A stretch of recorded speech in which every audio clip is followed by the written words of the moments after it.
seandainya orang beriman tertipu oleh mereka, padahal sebenarnya orang beriman tidak akan pernah tertipu oleh mereka. Mereka adalah wa ma yakhda'una illa anfusahum wa yash'urun. Sebenarnya mereka adalah menipu diri mereka sendiri, cuma mereka tidak sadar. Mereka itu adalah orang-orang yang sudah kita nasihati. Wa idza qila lahum la tufsidu fil ardi qalu innama nahnu muslihun. Ketika kita bilangin, kita informasikan kepada mereka, jangan suka membuat kerusakan sebuah tatanan kehidupan. Kehidupan kamu itu sebenarnya sangat sedikit. Manusia itu istilah kata makannya hanya satu suap, paling banyak untuk kenyang itu 2 piring. Tidur yang dibutuhkan hanya 1 kasur dan lain sebagainya. Tapi kenapa mereka berlomba-lomba sedemikian rupa tertipu oleh kehidupan dunia, sehingga mereka rakus, sehingga mereka tidak melihat kebutuhan-kebutuhan orang lain. Ketika diinformasikan jangan membuat kerusakan dengan sifat rakusmu, dengan sifat yang ingin kamu merasa dipandang lebih hebat, tapi mereka ngomongnya apa? Innama nahnu muslihun. Kami ini membuat perbaikan. Kami mau mengadakan hal yang terbaik bagi kehidupan. Kata Allah, kita nggak boleh percaya dengan omongan mereka. Ala innahum humul mufsiduna walakin la yash'urun. Sesungguhnya mereka orang-orang yang membuat kerusakan. Cuma kenapa yang tatanan kehidupan kok tidak sadar terhadap jerih payah mereka yang sebenarnya ingin merusak. Jamaah yang berbahagia, bahkan jamaah yang berbahagia ini harus kita catat. Mereka itu yuriduna liyutfi'u nurallah. Mereka itu sebenarnya ingin menghilangkan cahaya Allah. Ingin menghilangkan cahaya Allah. Kalau kita tidak waspada akan hilang ini cahaya Allah. Sebenarnya keinginan Allah, kita ini wallahu mujibun ini, cobalah panggil kehendak Allah, bantuan Allah, sehingga cahaya Allah itu semakin sempurna. Jadi jamaah yang berbahagia, kadang-kadang kita tidak mampu melihat mana yang sebenarnya benar dan mana yang sebenarnya kacau. Sekarang Indonesia ini rakyatnya dibatasi sedemikian rupa. Tapi lihat orang-orang Cina yang berdatangan, bukan ke Pulau Jawa, ke Morowali, kemana, coba kita lihat. Di bandara-bandara mereka berdatangan, coba datang jam 12, jam 2, jam 3, mereka malam hari mereka datang. Ketika kita dijajah, jamaah yang berbahagia, ingat, manusia Indonesia ini pernah dijajah 350 tahun oleh Belanda. Kenapa? Karena kecerdasan kita hilang. Umat Islam tidak bisa bersatu. Mereka ketika diberikan iming-imingin harta sedikit, sudah lupa. Kenapa? Karena mereka itu mencari harta, inginnya dana, uang. Yang sahu anna malahu akhlada, dikira yang akan mengekalkan dia itu adalah harta itu, sehingga mempersiapkan mereka kehidupan hartawi itu sampai 7 turunan seakan-akan supaya tidak habis. Miliar-miliaran hanya untuk satu individu, sedangkan yang lain untuk hidup begitu susah. Bahasa mudah jamaah, kalau kita melihat di sekitar kita ini masih katakanlah Allah berikan kebaikan kita. Tapi kalau kita melihat di kampung-kampung, kalau kita melihat bagaimana di suatu daerah-daerah tertentu yang usaha begitu susah dan lain sebagainya, yang makan juga begitu susah. Kadang-kadang kalau kita punya rezeki ingin memberi sedekah kepada mereka dengan makan nasi bungkus, itu mereka antri ya Pak. Hanya sekedar ingin nasi bungkus. Bayangkan oleh kita, negara yang kaya raya ini jadi seperti ini. Kenapa? Kita harus cerdas sama. suatu saat kalau memang terjadi penjajahan Cina, kita kompak. Bagaimana Cina-Cina sekitar sini kita usir duluan. Harta mereka kita ambil, kita berikan lagi kepada rakyat yang sudah dimiskinkan. Kita harus berani. Bagaimana ini? Nggak ada perlawanan nantinya. Ya, penguasaan Cina sudah sangat sedemikian. Ini yang membuka mata kayak begini adalah memang kewajiban ulama. Karena perlawanan dan zaman dulu juga ulama yang membuka mata itu. Orang padri, perang saudara. Coba antara abangan dan kaum santri. Siapa yang ingin membebaskan negara? Kaum santri. Kaum abangan ikut para Belanda. Jadi orang-orang yang gak kuat iman jamaah. Coba umpama saja. Kita sangat kecewa. Coba lihat kita kan. Kelakuan istilah kata kita nih. Kita dibohong-bohonginnya. Dulu kita begitu menggebu kepada Prabowo dan Sandi. Karena harapan terhadap agama sebenarnya. Ulama-ulama banyak memilih mereka. Tapi ketika iman kurang kuat dada, diberikan digantikan ini dan itu, Prabowo pun sekarang diketeknya, Sandi pun sekarang diketeknya. Ini mohon maaf saya cerita bahwa umat Islam harus memperkuat keimanan untuk menyelamatkan bangsa ini, untuk semakin terpuruknya bangsa ini, semakin hancurnya bangsa ini. Ya. Oleh sebab itu, saya mengharapkan kecerdasan kita. Umpama saja, ini mohon maaf, terhadap vaksin. Betul nggak vaksin itu bisa membunuh virus corona? Kenapa orang divaksin semakin banyak yang divaksin semakin melonjak corona? Ada nggak orang sakit tanpa gejala? Bisa nggak satu hanya alat menentukan sakit seseorang? Di mana ada alat menentukan sakit? Nggak ada. Alat itu hanya mendiagnosa sebuah gejala. Kadang-kadang saya berpikir, ya Allah kok begini. Jadi kenapa harus saya sampaikan? Jamaah yang berbahagia, penyesalan itu nanti. Ya ayyuhalladzina amanu in ja'akum fasiqun binaba'in fatabayyanu an tusibu qauman bijahalatin fatusbihu 'ala ma fa'altum nadim.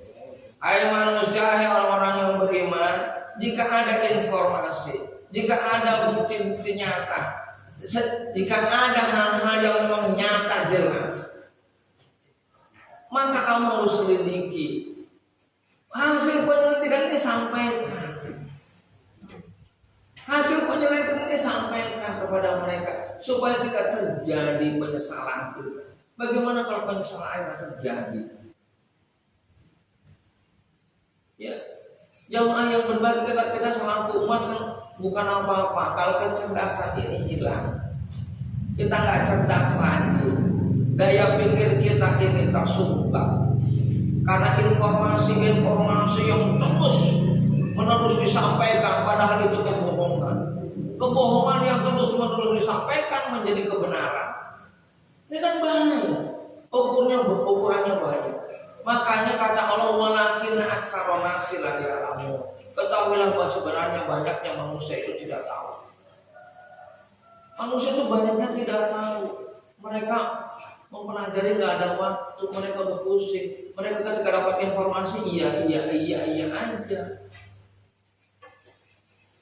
Nah dan sebagainya, kalau dapat informasi iya aja, memang mereka tidak punya kacamata keilmuan, mereka tidak sempat untuk mengadakan kajian mendalam. Terus kemudian kita pun tidak mau menyampaikan, maka hancur udah ini. Sekarang jangan lihat perbedaan itu, lihat perbedaan. Jasa pinanti umpama saja. Ketika diwawancari cengang-cengengnya, nggak ngerasa bersalah. Di serikat coba lihat wajahnya, waduh cengang-cengengnya. Apa mereka merasa bersalah? Coba Bu Jandarin. Ya Allah, orang begini yang merusak persatuan dan kesatuan, yang ngakunya Islam tapi menghancurkan Islam, ingin menghancurkan Islam. Dan kita ingat jamaah yang berbahagia, salah satu sampai sekarang terjadi adalah hasil kerja seno berani. Dia pura-pura jadi ulama, mau jadi akhirnya menjadi ulama tersohor Nusantara.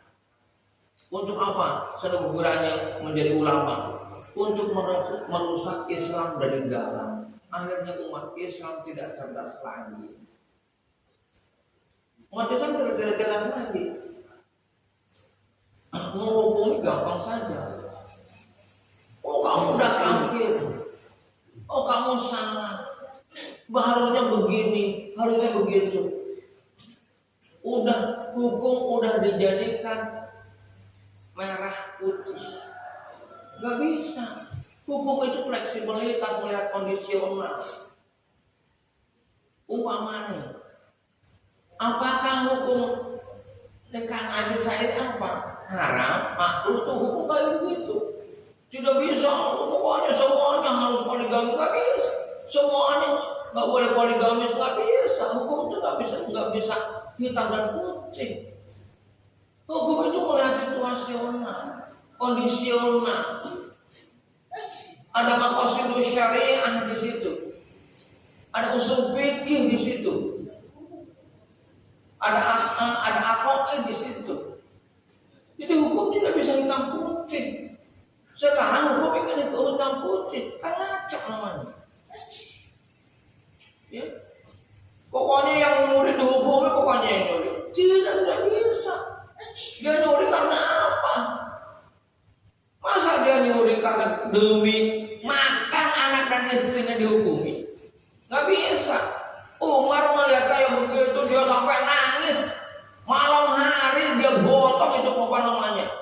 Gandum. Merasa dirinya berdosa. Apa dihukumi orangnya kayak begitu? Tidak. Ya, Islam berbicara hukum itu hitam putih, dan memang hukum itu nggak boleh hitam putih. Ada dasarnya kenapa dia seperti itu. Ya, kenapa dia berbuat seperti itu? Dan dia kalau tidak berbuat seperti itu dampaknya apa? Tapi sekarang kita lihat, ya. Nah ini jamaah yang berbahagia kondisi seperti ini. Islam di zaman kita ini harus hati-hati kita. Ya harus hati-hati kita pelajari. Saya bangga dengan grup Al-Barkah 2. Ya, bisa ada apa? Ada dinamika di situ. Ada informasi-informasi yang lumayan di situ. Disampaikan di situ. Ya. Memang kita tidak halangi hanya sekedar untuk pokoknya kajian ekonomi itu silakan, kajian politik silakan, kajian apapun silakan, sampaikan kepada umat. Ya. Dan lain sebagainya. Jadi jemaah yang berbahagia, mudah-mudahan Masjid Al-Barkah ini saya mengharapkan bisa membuka mata umat. Dan kita jemaah yang berbahagia selaku sesama muslim yang mau ada persaudaraan sama muslim, ada ukhuwah Islamiyah namanya. Ini nggak bisa. Saudara kita kelaparan, kita kata jangan, nggak bisa. Ayolah kalau kondisi ekonomi saudara kita yang memang menjerit, yang memang luar biasa, bagaimana kita selaku jamaah berpikir untuk membantu segera. Makanya ini harus ada tim yang mengevaluasi, yang menganalisa sebenarnya kondisi masalah sudah bagaimana. Jangan sampai ada tetangga kita yang berani mencuri, berani mengambil barang orang, ya, dan lain sebagainya, hanya demi suap nasi. Peribahasanya dia udah menjaga diri supaya jangan seperti itu. Karena urusan kalau sudah polisi jangan, kalau sudah ketangkep gitu, itu sudah ada namanya rakyat, udah nggak akan ada pengacara, nggak akan ada apa, hukum ya hukum langsung. Ya. Di penjara mau diurang, wah langsung. Di situ 50 orang, di situ 60 orang, jangan karena ada jaga jarak, tidur aja susah. Ya. Coba dong lihat kehidupan di penjara kita, ya berdesak-desakan kayak begitu. Jadi gimana ceritanya? Ya, bahkan wah di penjara malah lebih susah. Ya, nah jangan sampai kita seperti itu. Kita harus betul-betul yang namanya kita sebagai sesama manusia, sebagai sesama muslim, kita harus saling gotong royong. Insya Allah jamaah, insya Allah apa yang kita lakukan itu Allah Maha tahu. Allah akan balas kita. Ya. Bila perlu jamaah kata Allah, itu balasannya surga yang arduha samawati wal ardh. Yang luasnya surga itu seluas langit dan bumi. Ingin bagaimana sih kondisinya? Ingin kebahagiaan bagaimana? Ingin yang ada gambaran kesejukan rumah yang sangat sejuk, yang sangat indah. Tajri fiha, tajri tahtiha anhar. Di bawahnya mengalir sungai-sungai. Ingin, saya ingin kepuasan seksual. Di sana digambarkan oleh Rasul, oleh Allah Subhanahu Wa Taala, ada bidadari-bidadari yang mereka tidak pernah akan mengkhianati apa yang kamu inginkan. Jadi gambaran keindahan, kenyamanan dan sebagainya itu sampai Allah berikan seluruhnya. Kurang apa nantinya? Agar kita mau berbuat. Bahkan kata Allah Subhanahu Wa Taala, kaifa takfuruna billahi wa kuntum amwat fahyakum summa yumitukum summa yuhyikum summa ilaihi turja'un. Bagaimana kamu yang dapat ingkar kepada Allah? Gak bisa kita ingkar kepada Allah. Ya. Wa kuntum amwat, sebelumnya kamu tidak ada amwat. Fahyakum, kemudian aku hidupkan kamu. Aku hidupkan kamu. Kata Allah, Allah yang menghidupkan. Tapi ketika Allah mematikan, dia tidak berbicara amun, tapi summa yuhyikum summa yumitukum, kemudian aku matikan kamu. Dia Allah yang akan matikan kamu. Jadi tidak, kalau ini fa'ahyakum, aku yang akan menghidupkan kamu itu sekarang. Jadi kita hidup ini bukan kita oleh kita, tapi oleh Allah. Allah yang menghidupkan kita. Kemudian dia Allah yang mematikan kita. Tidak kalimat langsung tapi menggunakan kata dia. Kemudian juga dia akan menghidupkan nadi kita. Kehidupan kita di sana itu ya sebagai balasan, sebagai ganjaran, sebagai hasil dari seperjuangan kekal kita di sini. Jamaah yang berbahagia, sebenarnya hasil perjuangan nanti kita di sana atau perjuangan kita di sini itu sebenarnya keuntungannya bukan hanya di sana. Orang-orang yang berjuang agama Allah di sana untuk kebahagiaan di sana, ternyata di dunia pun bahagia. Seakan-akan Allah itu malu terhadap hamba-hambanya yang sudah berjuang di jalan Allah tidak bahagia. Jadi kebahagiaan umat mukmin ini di akhirat pasti, tapi di dunia itu sangat kelihatan juga bahagia. Kalau di akhirat pasti bahagia. Kalau Allah hanya memberikan kebahagiaan itu untuk orang yang taat kepada, itu pasti itu hukumnya. Tapi kalau di dunia kita lihat, tetap aja orang yang beriman itu yang bahagia. Dia banyak amalnya, wajahnya enak ya, wajahnya tenang ya. Ketika kita hadapi tutur katanya juga indah, dan dia memang tenang orangnya, dan memang enak hidupnya. Tuh. Tapi orang yang nggak sholat, orang yang jauh dari agama Allah, udah kayaknya wajahnya itu udah kusut, udah nggak nyaman kayaknya, aduh, dan lain sebagainya. Jadi agama itu nggak bisa kita jauh dari agama Allah, itu nggak bisa. Karena hidup di dunia akan lebih susah, apalagi di akhirat akan lebih susah lagi. Ini harus menjadi kajian kita. Jadi sekali lagi jamaah, umat Islam itu harus cerdas. Kalau umat Islam sudah tidak cerdas, ya, sifat patolog ini tidak menjadi nubuah, tidak menjadi gelora umat Islam. Kenapa diinformasikan harus di patolog amanah? Ya, tabligh. Kalau tabligh udah ada banyak dari mana-mana, tabligh banyak. Yang menyampaikan ayat-ayat Allah banyak, di TV juga banyak. Ya, sidik orang jujur juga banyak. Dia nggak mau menggelapkan uang masjid, dia nggak mau menggelapkan uang kirim itu. Amanah sudah banyak, yang amanah juga sudah banyak. yang bisa dipercaya sama kita sudah banyak. Mereka hidupnya sederhana aja, hanya agar anaknya bisa sekolah, bisa makan, dia bisa hidup dengan itu doang. Sudah waduh, punya mobil 3, punya mobil, bahasa mudahnya nggak punya mobil gaya-gayaan. Sederhana kok.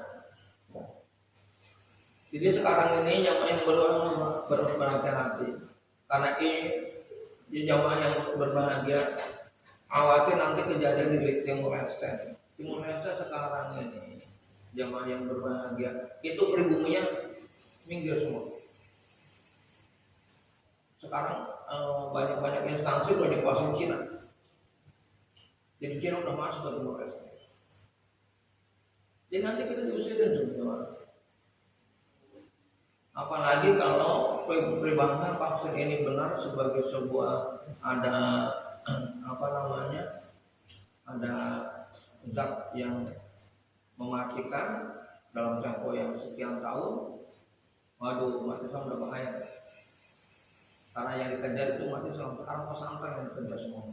Semuanya bervaksin. Wah, sampai sedemikian rupa. Kita sampaikan bahwa vaksin itu hak setiap individu. Dan pesantren bukan anaknya itu bukan anak kita. Anak orang lain harus ada persetujuan orang tua. Mereka tidak mau. Seakan-akan pokoknya di pesantren itu sudah vaksin. Ada apa ini? Kenapa coba dong jamaah lihat. Kenapa di NTT di Irian vaksin nggak masuk? Karena mereka Kristen. Coba bisa nggak masuk Irian? Masuk NTT divaksin? Ya, banyak nggak warga yang sampai divaksin? Kenapa enggak? Karena Kristen. Kenapa? Itu sampai diwajibkan banget. Ini bukan harus ada bukti vaksin. Pegawai itu harus sampai ada bukti vaksin. Ada apa ini? Kok jadi syarat? Tapi kalau udah divaksin tetap juga kita ada kewajiban ini itu. Ya, nggak otomatis gitu loh, bebas.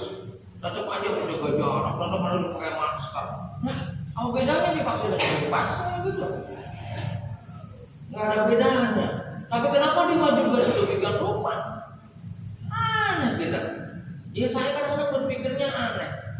Sampai ada yang dipaksa jemaah yang berbahagia keluar itu, coba lihat di medsos. Atau divaksin nggak mau divaksin dia, dipaksa dong pakai aparat. Nah, kok begini?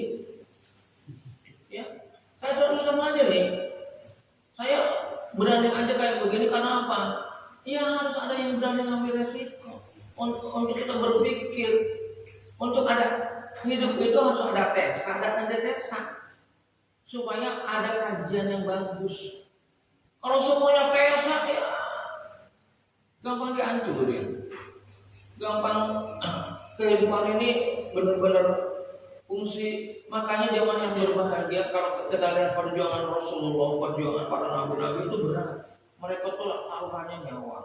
Nabi Ibrahim kan kita tahu sendiri sampai dibakar. Nabi Ibrahim sampai dibakar. Nabi Yunus sampai lengah gitu. Sampai dipulangkan lagi oleh ikan hiu. Ya. Dan sebagainya. Kalau berjuang di agama itu ringan jamaah yang berbahagia, mungkin tidak ada peristiwa bila yang beriman kepada Allah, ya, dan lain sebagainya. Jamaah yang berbahagia ini hanya sekedar menggantikan Ustaz Yusuf. Sekali lagi jamaah yang berbahagia, ayolah umat Islam harus mulai cerdas, lebih yakin kepada Allah, lebih yakin kepada Allah. Jangan kurang percaya sama Allah. Kalau sudah itu bertentangan dengan perintah Allah, jangan kita laksanakan. La ta'ata fi ma'siyati Allah. Tidak ada ketaatan kalau sudah maksiat kepada Allah. Ya.